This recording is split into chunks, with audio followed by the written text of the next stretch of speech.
नमस्कार दोस्तों, stock market studies में फिर से एक बार आपको बहुत-बहुत दिल से स्वागत करता हूँ। तो आप सब लोग कैसे हैं? मुझे ज़रूर कमेंट्स करके बताना। तो आज मैं फिर से आपके सामने कुछ इम्पोर्टेंस कंपनी का अपडेट लेके आया हूँ। तो इस वीडियो को लास्ट तक ज़रूर देखिए क्योंकि इस वीडियो के माध्यम से आपको कुछ कंपनी की इम्पोर्टेंस अपडेट के साथ-साथ उसके कुछ गुड न्यूज़ भी है, कुछ बैड न्यूज़ भी है, वो मैं आपके साथ शेयर करूँगा।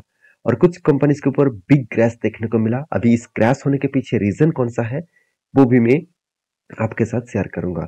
तो वीडियो को लास्ट तक जरूर देखिए। और अभी तक आपने चैनल को सब्सक्राइब नहीं किया तो देर किस बात की, अभी जाकर कर लीजिएगा। और हाँ, ये वीडियो टोटली एजुकेशन पर्पस में होगा। अगर किसी भी कंपनी के ऊपर बाय सेल करना है तो प्लीज एक बार आपके एडवाइजर के हिसाब से, मतलब एडवाइजर के साथ बातचीत करके ही बाय सेल करना। तो सबसे पहले मैं बात करूंगा ईपीएल के बारे में। देखिए, ईपीएल के ऊपर मैं बात करूं तो पिछले दिनों में एक भारी भरकम गिरावट देखने को मिला था, करीबन 4% के ऊपर। तो इस तरीके से करेक्शन होने के पीछे एक ही रीजन हो सकते हैं, वो है कंपनी का रिजल्ट। क्योंकि देखिए, ईपीएल एक केमिकल सेक्टर से बिलोंग करता है और ईपीएल को देखा जाए तो एक एग्रोकेमिकल के इंडस्ट्रीज में खुद का नाम को देखने को मिलेगा। मगर बेसिकली देखा जाए तो कंपनी एग्रोकेमिकल्स के ऊपर सिर्फ नहीं, कंपनी स्पेशलिटी केमिकल्स प्रोडक्ट को भी बेचता है। तो जहाँ पे कोई भी कंपनी स्पेशलिटी केमिकल्स का प्रोडक्ट बेचेंगे तो वहाँ पे थोड़ा सा तो प्रेशर बनेगा। तो स्पेशलिटी केमिकल्स इंडस्ट्रीज में इस कंपनी का कितना ग्रोथ होगा, और वो तो बहुत बाद में ही आपको पता चलेगा। कि फिलहाल के लिए जो सिचुएशन है, फिलहाल के लिए जो इस कंपनी के ऊपर जो सिचुएशन देखने को मिला, तो वो बहुत प्रेशराइज है क्योंकि कंपनी का जो क्वार्टरली रिजल्ट पब्लिश किया गया, आप देखेंगे तो ईपीएल क्वार्टर टू रिजल्ट आप देख सकते हो। Firm post net loss of ₹189 crore, revenue down 18.7% के आसपास। तो सोचिए, रेवेन्यू भी डाउन हो गया और कंपनी का प्रॉफिट भी नेगेटिव में कन्वर्ट हो गया। तो अभी इस कंपनी के डिटेल्स के बारे में चर्चा करूं तो आप और भी देखेंगे। तो देखिए, कंपनी के जो मतलब सेल्स ग्रोथ है वो यहाँ पे डाउन साइड में देखने को मिला। 12,200 करोड़ 500 करोड़ से घट के हो चुके हैं 10,000 करोड़। तो यहाँ पे आप कहेंगे सर पिछले क्वार्टर के तुलना से कंपनी का सेल्स ज्यादा हुआ। हाँ, आपकी बात सही है, मगर कंपनी में गड़बड़ी कहाँ पे हुआ? कंपनी सेल्स ज्यादा करने के बाद भी कंपनी के जो प्रॉफिट जो ग्रोथ होना चाहिए था, सॉरी एक्सपेंस को जो कंट्रोल करना चाहिए था, एक्सपेंस को कंट्रोल नहीं कर पाए। और इसी के चलते company first time company loss किया, और वो भी कितना, 290 करोड़ के आसपास। तो यही कंपनी के लिए एक बिग प्रेशराइज जरूर देंगे। और यही सिचुएशन के हिसाब से देखा है तो कंपनी के ऊपर बिग करेक्शन होने का चांसेस भी है। अभी कंपनी के ऊपर फिलहाल के लिए जो सिचुएशन है, उस सिचुएशन के कारण मुझे लगता है इंस्टीट्यूशन भी थोड़ा सा स्टेक को बेचेगा। आप देखेंगे तो इंस्टीट्यूशन क्या किया, जो पहले एफआईएस के पास 38.69% का होल्डिंग था, वो घट के हो चुके 33.56% के आसपास। तो इसका मतलब कंपनी के ऊपर एक सेलिंग प्रेशर देखने को मिला है। अभी डीएस के बारे में बात करो तो डीएस भी देखेंगे तो 14% से 17% के आसपास देखने को मिला। तो आप यहाँ पे एक चीज को ध्यान रखना कि कंपनी के ऊपर कभी भी कोई इंस्टीट्यूशन ज्यादा बाय करते हैं, कोई इंस्टीट्यूशन कम बाय करते हैं। तो उस हिसाब से देखा है तो कंपनी के ऊपर अभी फिलहाल के लिए एफएस ने अच्छा खासा होल्डिंग को बेचा, और डीएस ने क्या किया, उस होल्डिंग को ऐड किया। उसके साथ साथ पब्लिक ने भी ऐड किया। 14% का होल्डिंग था, अभी 16% के आसपास होल्डिंग है। तो फिलहाल के लिए जो सिचुएशन है, उस सिचुएशन के बारे में बात करूं, आप देखेंगे तो कंपनी के जो लास्ट कुछ फ्यू डेज का जो डिलीवरी का डेटा है, वो आप देखेंगे तो कंपनी का डिलीवरी डेटा एक एवरेज लेवल का देखने को मिले। मगर लास्ट कुछ 3 डेज का डिलीवरी डेटा देखेंगे तो वहाँ पे थोड़ा सा वीकनेस देखने को मिलेगा। अभी इस डिलीवरी डेटा के परसेंटेज के वाइज आपको दिखा दूं तो लास्ट 2 डेज में अच्छा खासा वॉल्यूम हुआ था, और वो भी ट्रेडिंग के ऊपर। तो यहाँ पे देखा जाए तो वॉल्यूम अच्छा खासा हुआ, मगर उतना ज्यादा बाइंग नहीं हुआ। तो फिलहाल के लिए इस कंपनी के ऊपर जो सिचुएशन है, उस सिचुएशन को आपको मतलब बैलेंस शीट के हिसाब से दिखा दूं कि कंपनी का रिजर्व तो बढ़ा, उससे कई गुना ज्यादा कंपनी का कर्जा बढ़ गया। तो इस बार तो कंपनी बहुत ज्यादा कर्जा ले लिया, इतना ज्यादा कर्जा लिया कि कंपनी के जो लॉन्ग टर्म बोरिंग्स है वो 22,000 करोड़ बन चुके हैं, और शॉर्ट टर्म बोरिंग्स में करीबन 11,900 करोड़ बन चुके हैं। तो कंपनी के ऊपर इस तरीके से कुछ सिचुएशन देखने को मिला। अभी कंपनी के जो बाकी पॉइंट्स है, जैसे आप देखेंगे तो आदर्श एसेट में कंपनी को कितना प्रोजेक्ट मिला वो आपको देखने को मिल जाएगा। कंपनी की इस बार ट्रेड रिसीव हुआ करीबन 18,200 करोड़ के आसपास।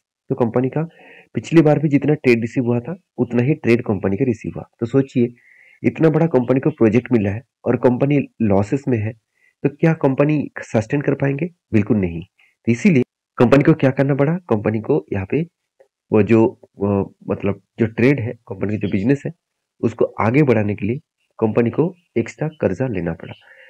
तो रही बात इस कंपनी के चार्ट पैटर्न्स का, तो इसके बारे में चर्चा करूँ तो ईपीएल के ऊपर एक भारी भरकम गिरावट है। मैं पहले आपको बोल चुका हूँ कि ईपीएल के ऊपर आप देखेंगे तो किस तरीके से सिनेरियो क्रिएट हुआ। कंटिन्यूअसली एक स्ट्रांगली रेजिस्टेंस को वो बार बार फेस किया, उस रेजिस्टेंस को वो ब्रेक नहीं कर पाया। और मैंने आपको ये भी बताया था कि यहाँ पे नीचे साइड में एक स्ट्रांगली सपोर्ट है। दो तरीके से सपोर्ट है, पहला तो इस रेंज में एक सपोर्ट बना था और सेकंड सपोर्ट यहाँ तक है, वो इजीली देखिए वो सपोर्ट तक आ चुके हैं। इसका मतलब यहाँ पे देखिए, एक मैं मार्किंग भी किया था, यहाँ पे ब्रेकआउट हुआ, तो फाइनली अगर ब्रेकआउट कंटिन्यू होता तो यहाँ पे एक जर्नी देखने को मिल सकता था, मगर वो ब्रेकआउट के ऊपर होल्ड भी नहीं कर पाया और नीचे सस्टेन नहीं कर पाया और नीचे ट्रेड करना स्टार्ट किया। अभी देखिए डाउन साइड का ट्रेड हुआ और अभी फिलहाल के लिए जो प्रीवियस जो सपोर्ट था उसी सपोर्ट को वो टच किया है। तो अभी आप कहेंगे सर इससे नीचे क्या जा सकते हैं? बिल्कुल जा सकते हैं। अगर इस लेवल को तोड़ता है तो एक बड़ा फॉल देखने को मिलेगा और बड़ा फॉल कितना दूर तक जा सकते हैं? तो बड़ा फॉल मतलब 416 लेवल तक आने का चांसेस है, क्योंकि जिस तरीके से सिचुएशन यहाँ पे क्रिएट हो रहा है, जिस तरीके से मार्केट के ऊपर प्रेशर है, तो मुझे लगता है और भी करेक्शन होने का चांसेस है। तो बाकी आपकी क्या राय है जरूर कमेंट्स करके जरूर बता। तो नेक्स्ट जो कंपनी है उसके बारे में बात करूं, उसका नाम है टाटा मोटर्स। देखिए टाटा मोटर्स के एक बहुत बड़ा अपडेट आया, जिस अपडेट के कारण मुझे लगता है टाटा मोटर्स के ऊपर एक मतलब एक इंजॉय वाला डे होगा, एक सेलिब्रेशन वाला डे होगा। क्यों? क्योंकि टाटा मोटर्स ने जब सिंगूर सिंगूर के ऊपर बिजनेस स्टार्ट किया था, मतलब सिंगूर के ऊपर मैन्युफैक्चरिंग नैनो कार मैन्युफैक्चरिंग का प्लान बनाया था और वो भी वेस्ट बंगाल में, तब टाटा मोटर्स का बहुत ज्यादा पैसा खर्चा हो गया और वहां पे 1 रुपया भी अर्निंग नहीं हुआ और वो फैक्ट्री छोड़कर वहां से भागना पड़ा। और फैक्ट्री के सारे माल तो लेके आए मगर बाकी जो कुछ सामान था वो वहां से लेके नहीं आ पाए और जो फैक्ट्रीज बनाया गया था उसको तोड़कर नहीं लेके आ पाए। तो इसके चलते ही टाटा मोटर्स को बहुत ज्यादा घाटा हुआ था। तो फाइनली टाटा मोटर ने कोर्ट केस भी किए थे और फाइनली वो यहाँ पे अच्छा खासा यहाँ पे फंड रिकवरी भी देखने को मिला। यहाँ पे क्या बताया जा रहा है, Tata can recover 766 crore from West Bengal Singapore investment. तो सिंगापुर इन्वेस्टमेंट में सिंगापुर इन्वेस्टमेंट मतलब सिंगापुर, सॉरी सिंगापुर बोल रहा हूँ, माफी चाहता हूँ। यहाँ पे सिंगूर, तो मैं माफी चाहता हूँ। सिंगूर इन्वेस्टमेंट मतलब सिंगूर में जो प्लांट बनाने का, जो टाटा नैनो बनाने का जो फैक्ट्रीज बना था टाटा मोटर्स का, तो फैक्ट्रीज वेस्ट बंगाल का जो पॉलिटिक्स है उस पॉलिटिक्स के कारण वहाँ पे टाटा बिजनेस नहीं कर पाए, तो उसका बहुत ज्यादा नुकसान हो गया। तो उसका जो नुकसान है उस नुकसान से कंपनी को 766 करोड़ के आसपास रिकवरी हुआ। तो इस 766 करोड़ रिकवरी कंपनी के लिए ऑब्वियसली एक प्लस पॉइंट है। मान के चलिए आप कोई चीट फंड में पैसा डाल कर रखे हैं और मान के चलिए आपने वहां पे 1 लाख रुपए में, छोटे से आपको एग्जांपल दे रहा हूँ, 1 लाख रुपए आपने निवेश करके रखा और आपको 1 लाख पूरा का पूरा डूब गया। तो आप यही सोच रहे हैं कि वो चीट फंड से अगर मुझे कुछ पैसा वापस मिले तो भी मैं खुश हो जाऊंगा। तो 1 लाख से अगर आपके आपके जेब में अगर 40,000 रुपया भी आए तो भी आप कहेंगे चलो कुछ तो आया। तो इसी तरीके से सिचुएशन यहाँ पे देखने को मिला, इसलिए टाटा मोटर्स का एक यहाँ पे बिगेस्ट अपडेट है।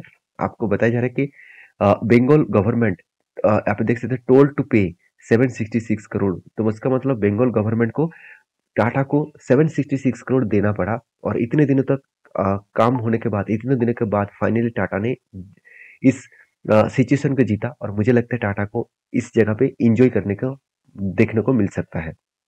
तो टाटा मोटर्स के ऊपर एक ही बात कहूंगा, टाटा मोटर्स मेरा एक पसंदीदा कंपनी भी है। टाटा मोटर्स के ऊपर आपको फोकस होना चाहिए, क्योंकि टाटा मोटर्स के ऊपर एक चीज आपको हमेशा याद रखना है, जब जब आप कंपनीज के ऊपर निवेश करेंगे तब तब आपको एक बात को याद रखना है, उसका विजन के बारे में जानिए। पहले उसका विजन देखिए, उसका मैनेजमेंट का थिंकिंग कितना दूर तक है वो देखिए, उसके बाद निवेश करिए। चाहे कंपनी कितना भी अच्छा हो, अगर कंपनी का मैनेजमेंट का विजन ही क्लियर नहीं है तो आपको आपको वो कंपनी उतना दूर तक नहीं लेके जा पाएंगे। जैसे मान के चलिए, मैं एग्जांपल दे रहा हूँ, मान के चलिए आपने गाड़ी खरीदारी की है और एक अपने ड्राइवर रखा, जिसका ड्राइवर का जो नॉलेज है वो मान के चलिए आपके स्टेट के अंदर ही हर जगह उसको पता है। स्टेट के बाहर किसी भी जगह पे जाने के लिए बोला जाए तो वो लेके नहीं जा पाएंगे, वो गूगल मैप को यूज करेंगे, लोगों को पूछेंगे।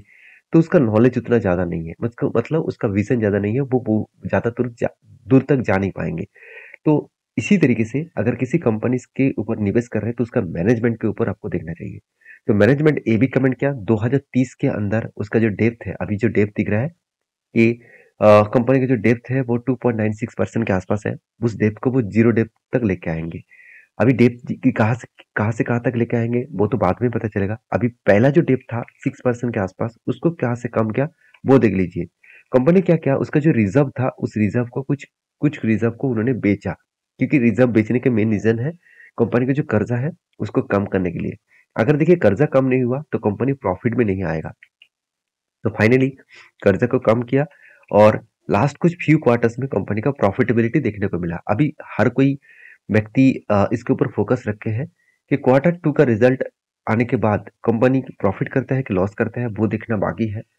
अगर यहाँ पे क्वार्टर टू का रिजल्ट में प्रॉफिट हुआ तो सोच लेना कंपनी कंटिन्यू जर्नी करने के लिए बहुत तैयार हो चुके हैं, क्योंकि लास्ट एक साल का डेटा कंप्लीट हो जाएगा और एक साल में कंपनी कंटिन्यूसली प्रॉफिट जर्नी को कंटिन्यू करेंगे। तो जैसे बोला जाता है ना कि आप 3 बॉल्स में 3 विकेट्स ले ले तो आपको हैट्रिक माना जाता है, उसी तरीके से यहाँ पे एक साल में अगर 4 क्वार्टर्स में प्रॉफिट जनरेट कर ले तो आपको हैट्रिक माना जाएगा, क्योंकि इतने दिनों तक कंपनी लॉस करके आए थे। तो फाइनली कंपनी की जो रिजल्ट है वो रिजल्ट कब आएगा, देखिए फाइनली जो रिजल्ट है वो 2 तारीख को आपको रिजल्ट मिलेगा। तो 2 तारीख को आपको रिजल्ट मिलेगा और कंपनी के जो फिलहाल की जो सिचुएशन है उस सिचुएशन के बारे में बात करूँ तो मैंने एक लेवल्स आपको मेंशन करके दिया था। टेक्निकली एक लेवल्स बना था, वो कुछ शोल्डर कम शोल्डर, उसके बाद एक बिग हेड बना था, फिर से एक छोटा सा शोल्डर बना।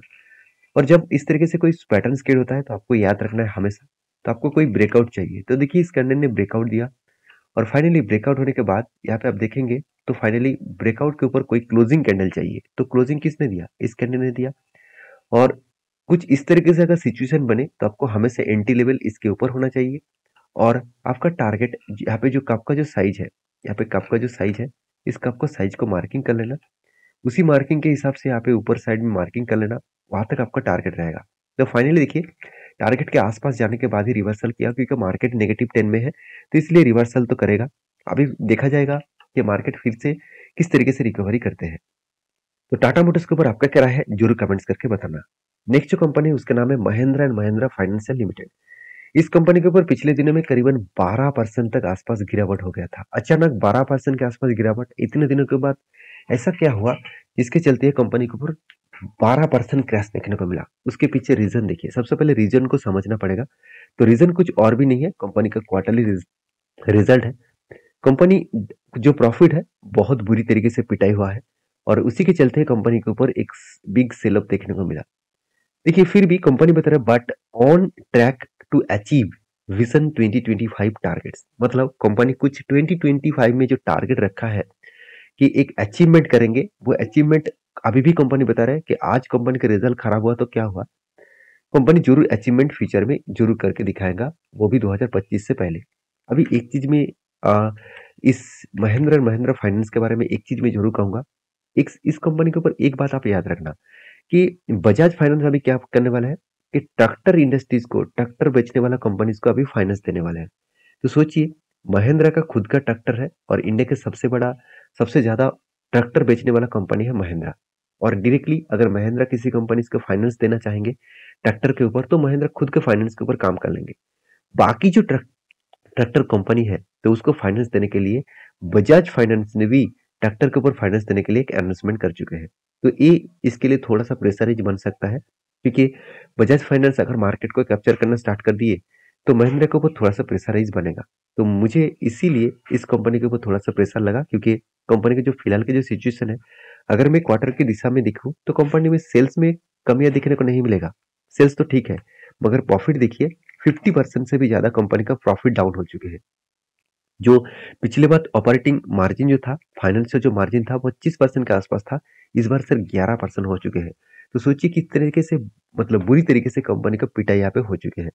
और अगर यही सिचुएशन चलता रहे तो इंस्टीट्यूशन भी इसके ऊपर माल बेचना स्टार्ट कर देंगे। तो फिलहाल के लिए इंस्टीट्यूशन इसके ऊपर कंटिन्यू करे, क्योंकि देखिए इस कंपनी के एक बिजनेस तो प्लस पॉइंट में है, क्योंकि खुद का महिंद्रा का ट्रैक्टर है। उस ट्रैक्टर के ऊपर जितना फाइनेंस होगा उतना ही जितना ग्रोथ होगा तो ऑब्वियसली महिंद्रा के ऊपर ग्रोथ देखने को मिलेगा, महिंद्रा फाइनेंस के ऊपर ग्रोथ देखने को मिलेगा। अभी सभी जानते हैं एग्रीकल्चर का इंडिया में कितने बड़ा ग्रोथ है और ग्रोथ ऑफ पोटेंशियल है। तो एग्रीकल्चर इंडस्ट्रीज में अभी भी गांव गांव तक मैं देख चुका हूँ जहाँ पे ट्रैक्टर यूज नहीं किया जाता है, जहाँ पे अभी भी जो बैल है उस बैल से अ, मतलब जमीन को यहाँ पे चूसा जाता है। तो देखा जाए तो ट्रैक्टर का जो डिमांड है वो लगातार बढ़ते जा रहा है और भी फ्यूचर में बढ़ने का चांसेस है। तो महिंद्रा एंड महिंद्रा फाइनेंस के ऊपर आपको फोकस होना चाहिए, क्योंकि कंपनी का जो सिचुएशन है अभी थोड़ा सा करेक्शन में है। अगर करेक्शन के बारे में डेटा दिखा दूं तो कंटिन्यूसली देखिए एक टॉप लेवल जर्नी करने के बाद कोविड के बाद देखिए एक धमाका लेवल कंपनी जर्नी किया, और इस जर्नी के बाद देखिए कंपनी धीरे धीरे करके प्रेशराइज में भी बनता हुआ देखने को मिले। अभी फिलहाल के लिए एक स्ट्रांगली एक सपोर्ट को कंपनी रिटेस्ट कर रहा है। अभी स्ट्रांगली सपोर्ट क्या कहाँ पे है अब देखेंगे तो यहाँ पे बार बार इस लेवल को कंपनी रेजिस्टेंस को फेस किया था। यहाँ पे 3 बार फेस किया, ब्रेकआउट हुआ, फिर से डाउन में आया और फिर से देखिए यहाँ पे रिटेस्टमेंट करने के बाद ही एक जर्नी स्टार्ट हुआ। इसका मतलब ये जो लेवल है यहाँ पे एक स्ट्रांगली कंपनी के ऊपर सपोर्ट बना है। अभी देखा जाए तो कंपनी पिछले दिन में क्लोजिंग तो दिया था, ब्रेकडाउन तो दिया था, मगर नीचे क्लोजिंग नहीं दिया, ऊपर ही क्लोजिंग दिया। अभी देखना बाकी है कि अगर इसके नीचे क्लोज देता है तो एक बड़ा फॉल दिखेगा, अगर इसके ऊपर ट्रेड करना कंटिन्यू करता है तो फिर से वो रिवर्सल भी कर सकता है। तो आपकी क्या राय है इस कंपनी के ऊपर जरूर कमेंट करके बताना। नेक्स्ट जो कंपनी है उसके बारे में चर्चा करें, उसका नाम है एचपी अधिसाब लिमिटेड। तो एचपी अधिसाब लिमिटेड के ऊपर चर्चा करूं तो कंपनी के ऊपर एक स्प्लिट का अनाउंसमेंट दिया गया है, और वो भी एक के बदले आपको 5 शेयर मिलेगा, और वो भी कब मिलेगा, 9 नवंबर में। तो ये था कुछ कंपनीज का अपडेट। वीडियो अच्छा लगे तो प्लीज लाइक करना, दोस्तों के साथ शेयर भी करना, चैनल को सब्सक्राइब भी करना। मिलते हैं नेक्स्ट वीडियो में, तब तक के लिए अच्छे से रहिए, अपने ख्याल रखिए, धन्यवाद।